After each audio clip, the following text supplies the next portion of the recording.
Hey everyone, it's me, JB. So it's not Monday, and I don't have a quote, but I had a conversation with a friend, and I just wanted to do something a little bit different. And we were talking about something, and I just wanted to talk about it. So I thought I'd be spontaneous, which, if y'all know me really well, y'all know I like to make lists. So usually I have to put on the list to be spontaneous. So I'm like really being wild and crazy right now. So, anyway, we were talking about a few things, and somehow the subject of feeling as if you were less than someone else came up, or someone making you feel as if you were less than someone else. And I was thinking about it later, and I just thought to myself, I don't think that I can think of a time that I've ever thought that I'm not as good as, or I'm not on that same level as someone else because of their status or what they may have or what I may not have that they have.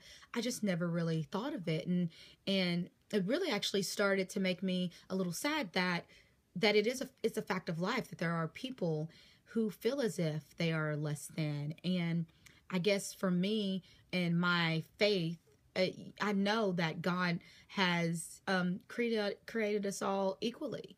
And so even though I know y'all are thinking equally, but there's some people who have a whole lot more money than me and a whole lot more stuff. And that's not as much as what I'm talking about, because we all have different circumstances. Some of us have more than other people's have, but us as a person, when God created us and our mom and our dad and our DNA got together and we came out, we were all created equally. He created us all in his image and his likeness with a plan for our lives. The question is, are we trying to get to that plan? Are we living out that plan that he had for us? A lot of times I think we get so preoccupied with what Betty Sue has and what Jimmy Joe has that we forget to run our own race. And I think that's the most important thing. A long time ago, I can't even remember who it was, heard someone say, and I just love it. They're like, stay in your lane.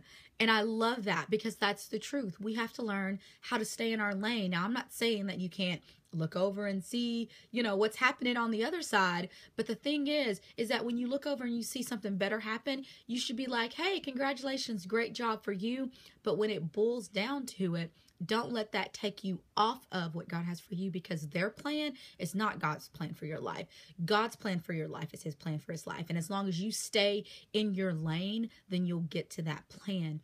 So I just want to encourage you, if you're feeling less than, or if you're feeling like, well, he has it and I don't have it, or she has it and I don't have it. Remember, that's not your race. That's not your lane. You have to stay in your lane. You have to keep going towards what God has for you.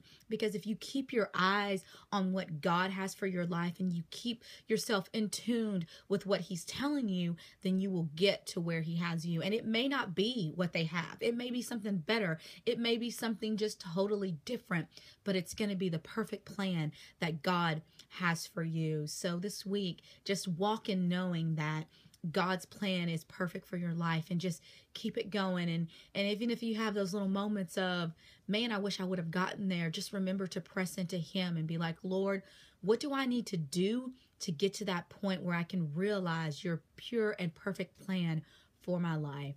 I hope you all are having a great week and continue to have a great week.